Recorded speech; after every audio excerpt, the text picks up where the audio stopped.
Está a tocar a caminhos. Ouvi dizer que anunciaram no concelho que era para Vergel. Ai que estar sempre a componer os caminhos.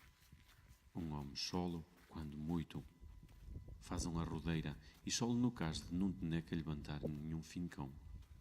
Os caminhos já estão feitos. Bom de escolher por qual queremos ir.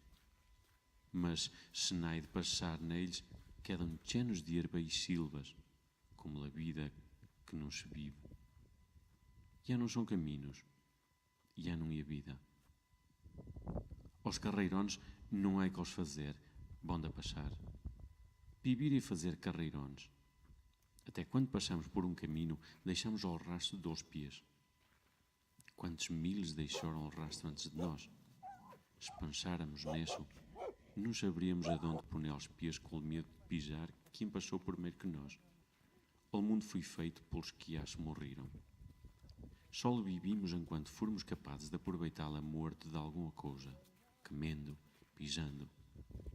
Só o vivimos enquanto tuvirmos algo que matar a nós, se que nascemos.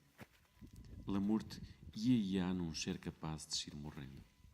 La morte ia não ter forças para sacar vida de nada que se morra por nós ou nós. La morte existe?